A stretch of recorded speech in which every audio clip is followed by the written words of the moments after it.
Hola queridos amigos, es una bendición el estar nuevamente con una emisión de formación ministerial.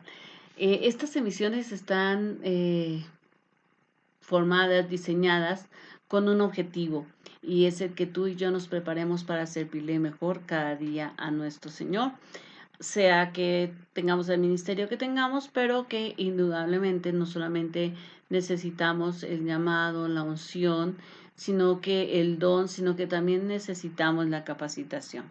Hemos visto algunos ministerios como el de intercesión, ahora estamos viendo el ministerio pastoral y dentro de él este ministerio tiene muchas aristas. Una de esas aristas que es la predicación, la homilética, ya la vimos. Ahora estamos viendo hermenéutica. Hermenéutica es esa capacidad para la interpretación. Vimos principios de hermenéutica general y ahora estamos viendo principios específicos y entonces estamos viendo figuras retóricas para entender algunos pasajes bíblicos y entender que el hecho de que existan estas figuras también nos ayudan a saber cómo llevar o cómo explicar mucho mejor un mensaje. Entonces, permítanme dar comienzo, no sin antes decirles que en la descripción de este video, pues nos encontramos siempre con una serie ahí de links que le van a permitir a usted conectarse o lo van a llevar a otros videos para que si es la primera vez que nos ve, pues pueda ponerse al día, puede entrar en una conexión más amplia. Y bueno, pues en el día de hoy vamos a estar viendo otras figuras retóricas, ¿sí? Eh, con esto vamos a cerrar hoy las figuras retóricas. Y estas figuras retóricas tienen que ver con específicamente ya la parte tal vez más poética, ¿no? Vamos a hablar del símil, por ejemplo. El símil compara expresamente una cosa con otra, ¿no? ¿Para qué? Para dar una idea más exacta, más viva, más contundente de una de ellas.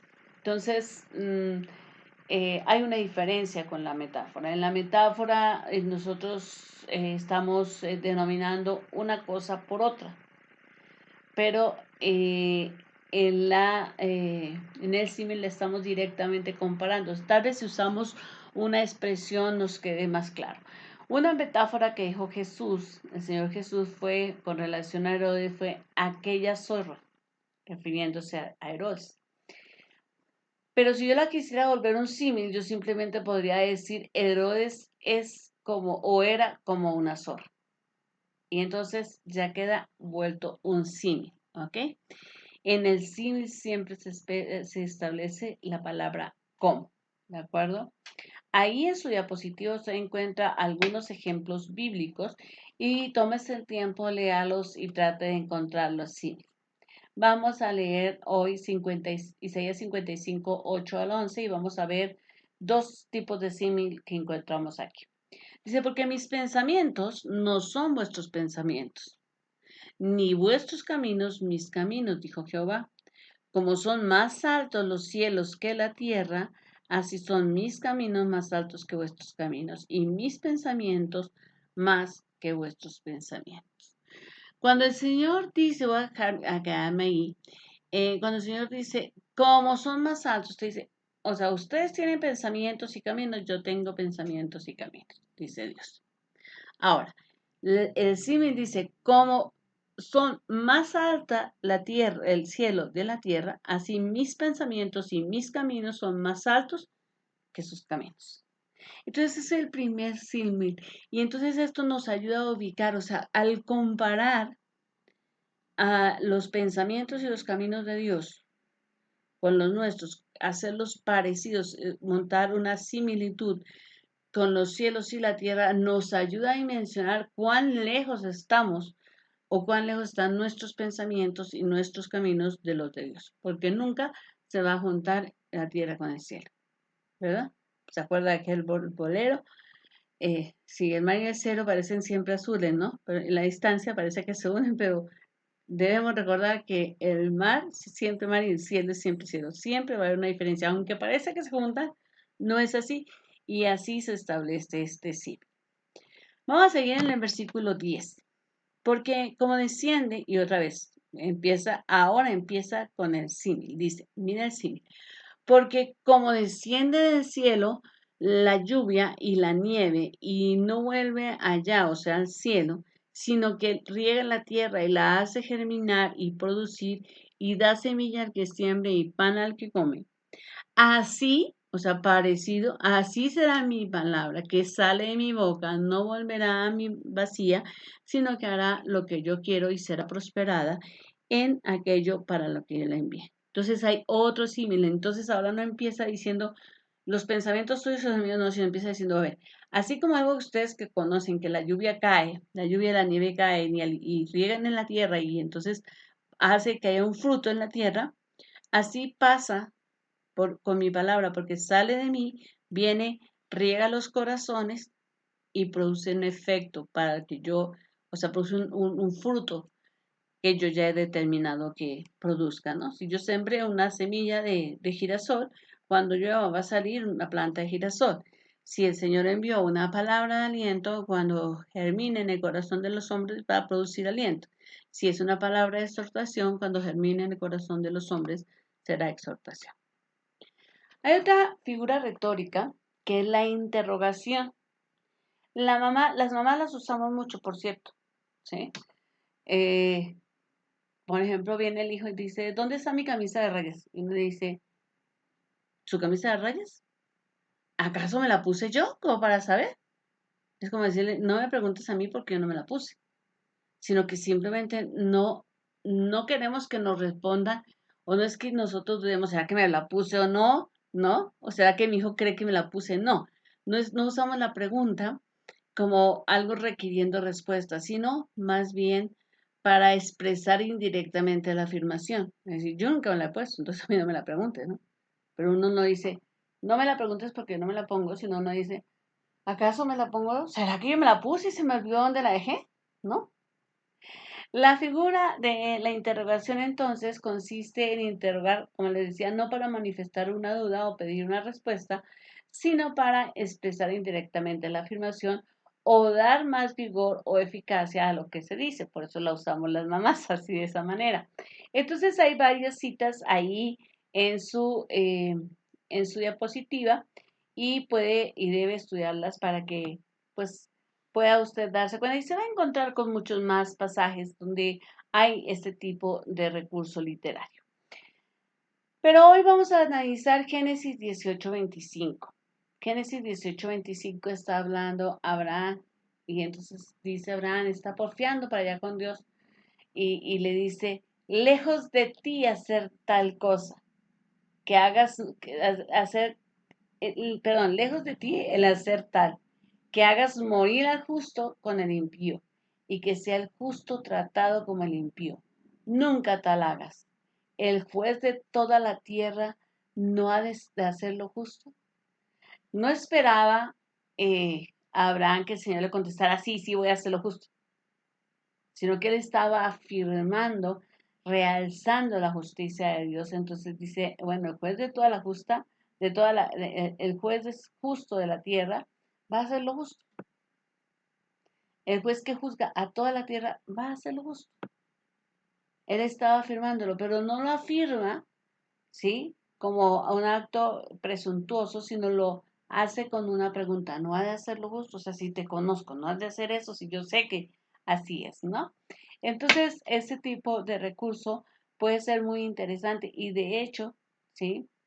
El Señor usa o inspira a algunos de los escritores de la Biblia a usar este recurso. Otro recurso que nosotros conocemos no es, o más bien otro recurso que nosotros no conocemos, pero que es usado en la Biblia, es el apóstrofe. Apo viene del griego de y estrefo viene del griego volverse. Es decir, indica que el orador o escritor se vuelve a sus oyentes inmediatos para dirigirse a una persona o una cosa ausente o imaginaria. Entonces, como les digo, ahí en su diapositiva van a encontrar muchos versículos Y yo me voy a leerles el Salmo 114, 5 al 8. Dice, ¿qué tuviste, oh mar, que huiste?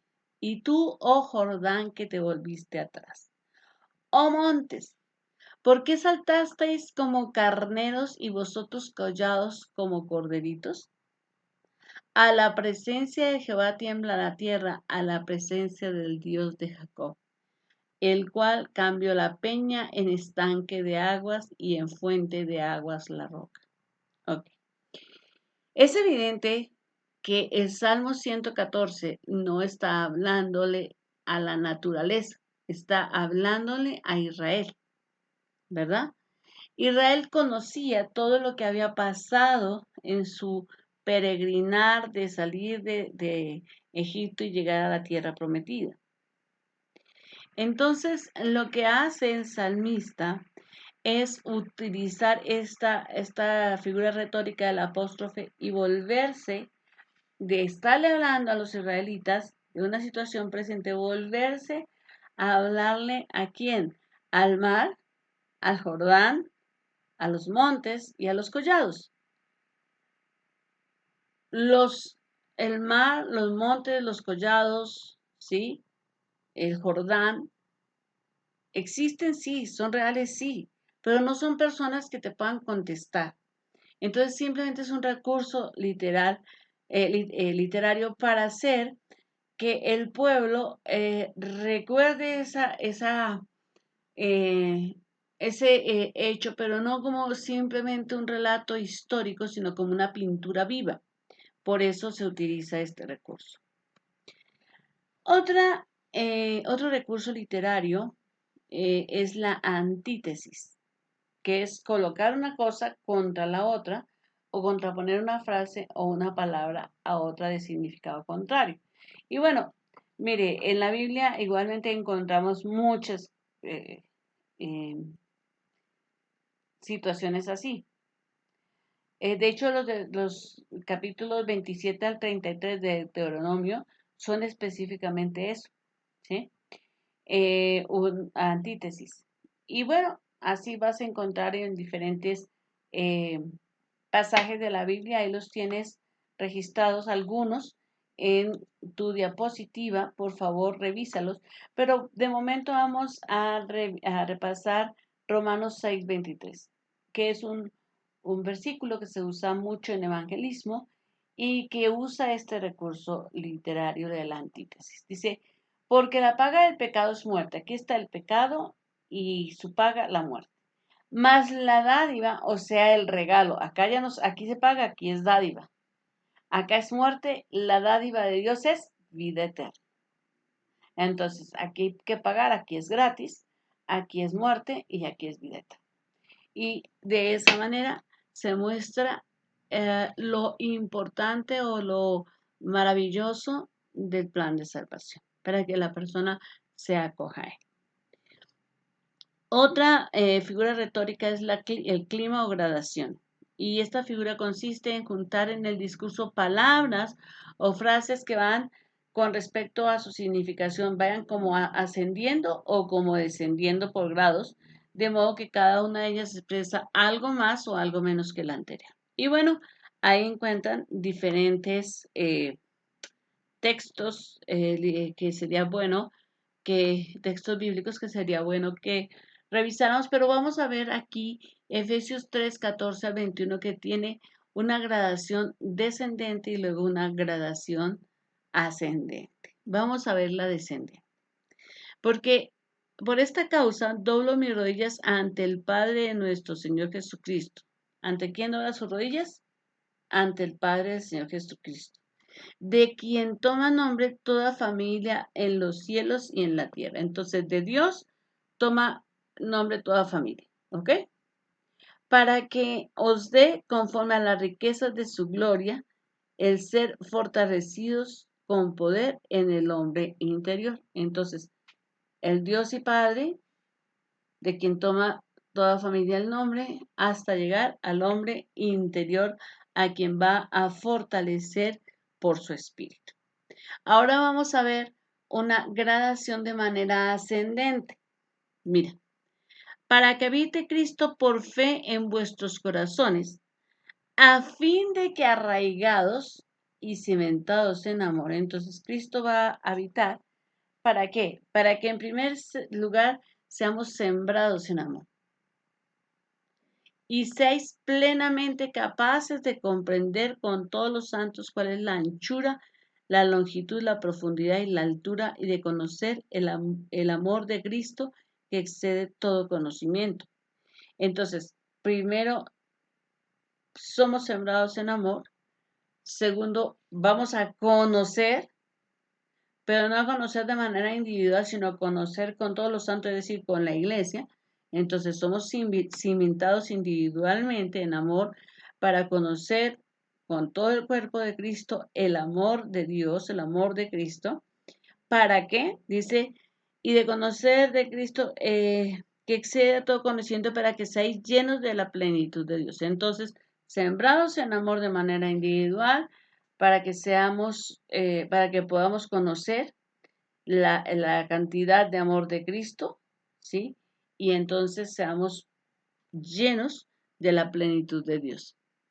Dice, y aquel que es poderoso para hacer todas las cosas mucho más abundantemente de lo que pedimos o entendemos según el poder que actúa en nosotros. Entonces, nosotros fuimos cimentados en amor y luego entonces conocemos dentro de la iglesia ese amor de Dios para que seamos llenos de la plenitud de Dios, para que eh, el poder que actúa en cada uno de nosotros, el poder de Cristo que actúa en cada uno de nosotros, pueda darle gloria a Él, porque dice a Él sea la gloria en Cristo Jesús por todas las edades, por los siglos de los siglos. Entonces hay una gradación en este pasaje de Efesios 3, 14 al 21, en estos siete versículos hay una gradación descendente y una ascendente. Otro tipo de figura retórica es el proverbio. Pro es de antes y verbum de palabra. Si lo podemos definir de manera cotidiana, pues un proverbio es un dicho común o un refrán. Algunos proverbios son parábolas abreviadas, otros son metáforas, otros son símiles, no importa cómo venga, pero son esas frases que se acuñan como de sabiduría popular. De hecho, el objetivo de los proverbios está en Proverbios 1, 2 al 6. Dice, los proverbios son para adquirir sabiduría, para entender, para conocer, ¿no? Entonces, el objetivo del proverbio es ese, ¿no? Cuando uno le dice al hijo, mi amor, el que anda entre a mí algo se le va a aprender, le está diciendo, mira con quién te estás juntando porque te vas a volver así. Entonces, se lo está diciendo de una manera resumida y está usando una metáfora. Y hay algunos ejemplos que usted tiene ahí en su diapositiva, pero para interpretar un proverbio debemos tener algunas cosas en cuenta. En primer lugar, debemos conocer hechos y costumbres de la época. En la época en que la gente montaba a caballo, ¿sí? Bueno, hoy todavía montamos a caballo, pero ya como un deporte o como un recurso de desplazamiento en las zonas rurales, pero ya no en todas partes. Antes hasta en las ciudades se montaba a caballo. Entonces, hay un dicho que dice, al caballo regalado no se le mira el diente o el colmillo. Realmente el caballo no tiene colmillos, o sea, no se le mira el diente. Pero ese hecho o ese proverbio se aplica mucho o lo podemos comprender si tenemos en cuenta qué pasaba cuando la gente se transportaba en caballo. Si a una persona le tocaba transportarse kilómetros y le tocaba a pie todos los días y de vuelta, pues era terrible. Si alguien venía y le regalaba un caballo, a él no le importaba si el caballo era joven, viejo o cómo era, porque cuando tú le revisas la dentadura a un caballo, el caballo por su dentadura te muestra qué tantos años tiene, qué tan joven o viejo es el caballo. Pero si es regalado, a mí lo único que me sirve, me interesa es que me ayude a economizarme tiempo y esfuerzo y cansancio, para ahorrarme ese tiempo y ese cansancio de venir a un lugar y ya, no me importa su edad. Ahora, también debemos darnos cuenta a qué clase pertenece el proverbio, si es un símil, una metáfora, una parábola o una alegoría. En el caso del caballo, pues evidentemente es una metáfora.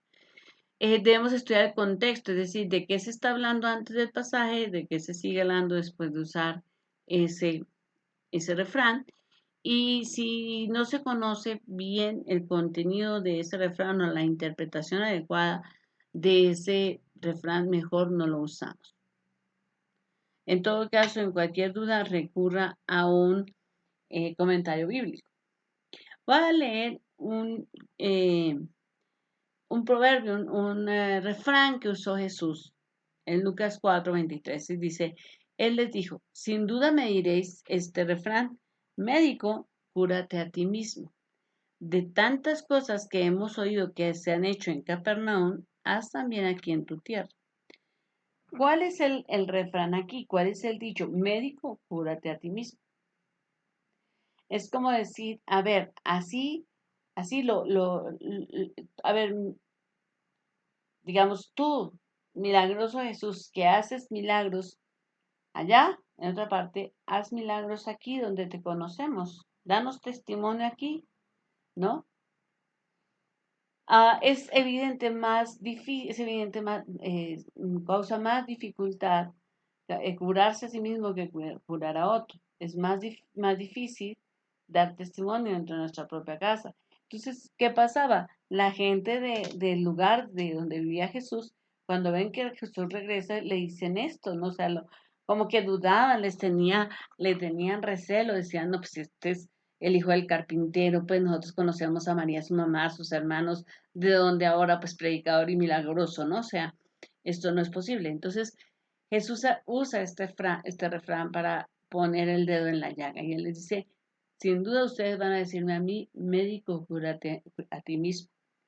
Y por eso sigue diciendo, de tantas cosas que oímos, está él poniéndose en el papel de sus detractores y diciendo, ustedes van a pensar, así como hemos oído que en Capernaum han hecho tantas cosas, hazlas también aquí en tu tierra, ¿no?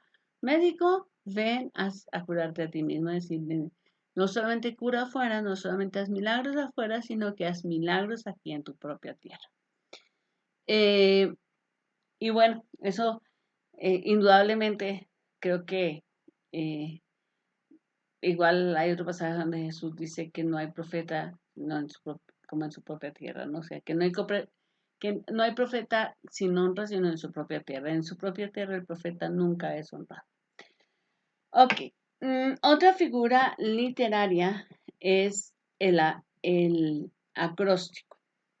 El acróstico se usa sobre todo en los textos que son de tipo lírico, de tipo poético. Y pues muestran como o sea, vienen del griego extremo o extremidad o verso, ¿no?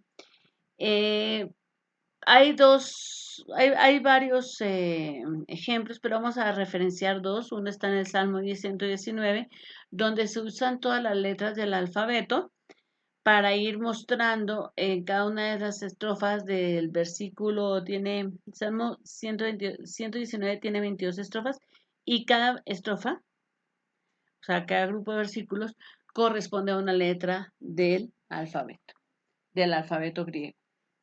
También el Proverbio 31, los últimos 22 versículos del Proverbio 31 hacen parte de un acróstico. ¿Ok? Si usted lo ve, en español, pues no le toma en serio. O sea, no esto no es un acróstico. Tal vez si nosotros hacemos referencia a un acróstico, vamos a suponer que va a ser un acróstico con la palabra mamá. La palabra mamá se deletrea M-A-M-A. Yo podría hacer M.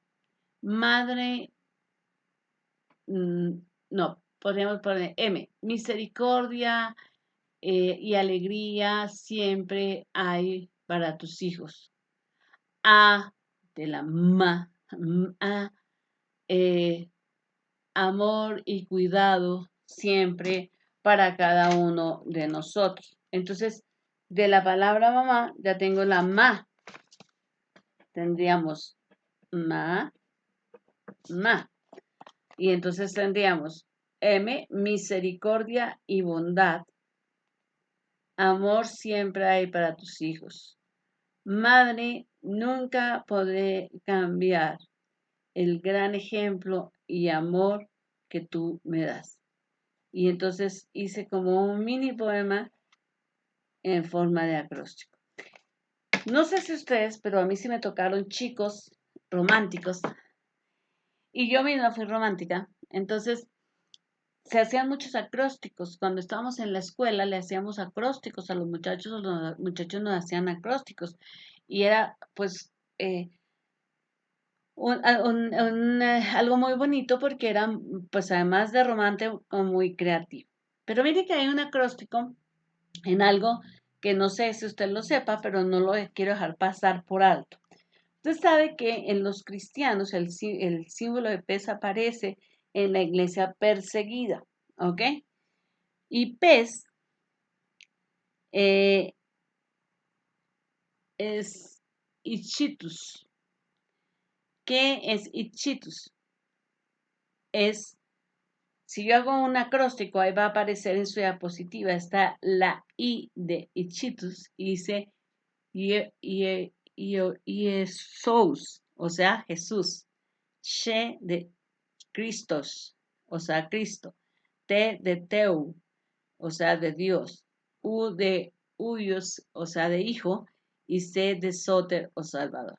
Entonces, leyendo Ishitus, es como si yo leyera Jesús, Jesús Cristo de Dios, Hijo Salvador. O Jesucristo, Hijo de Dios, Salvador.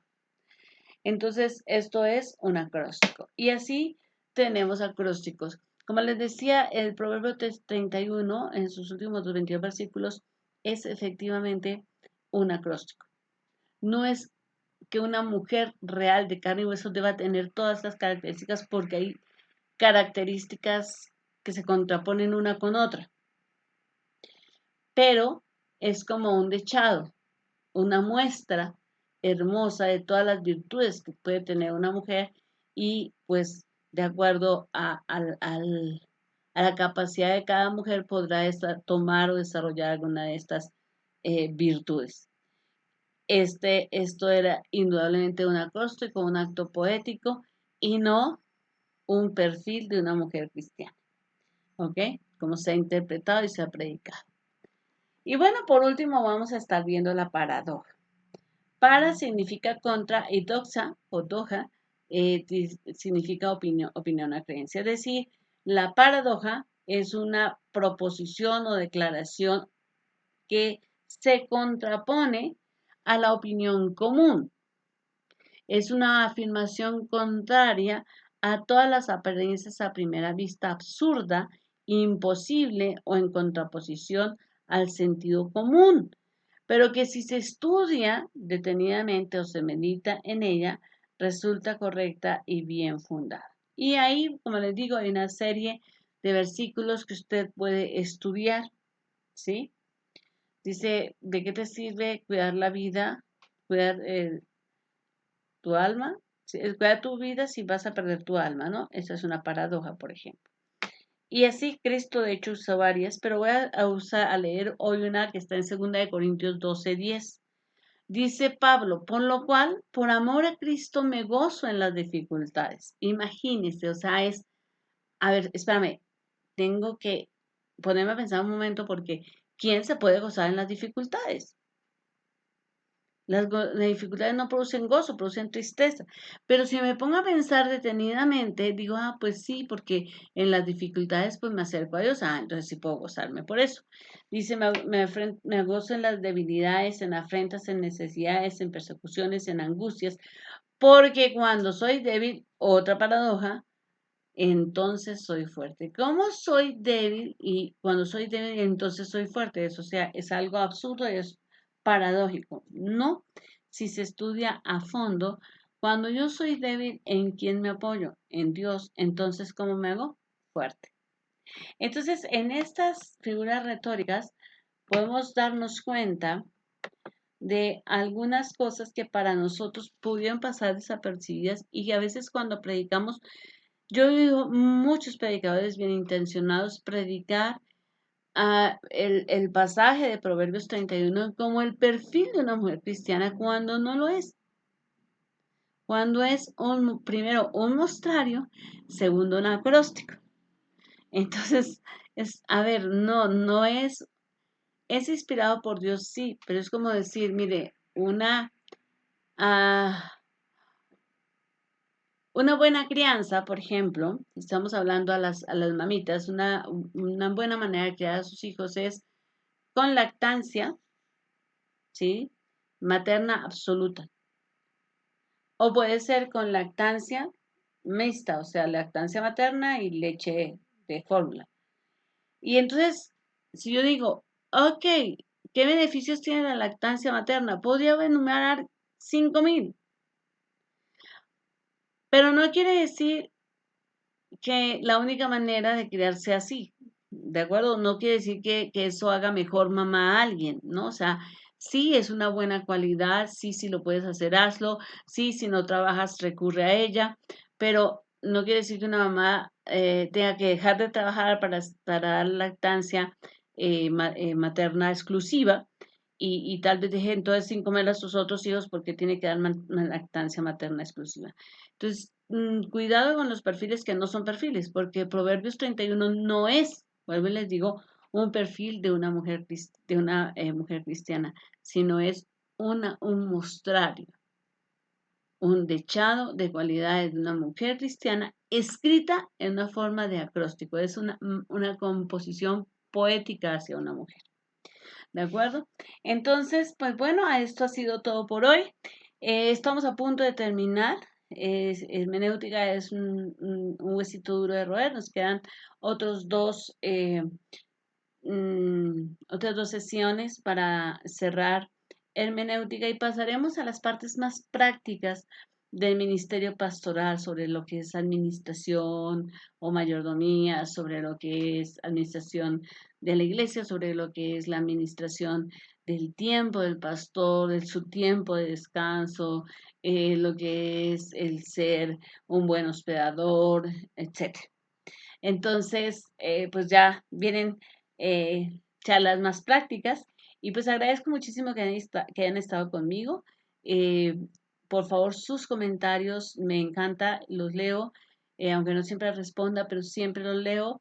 Y les agradecería muchísimo si comparten este video, si nos dejan un like y si dejan su campanita activada para estarles informando de nuevas notificaciones. Si no te has inscrito a este canal, por favor, hazlo. Un abrazo, Dios les bendiga.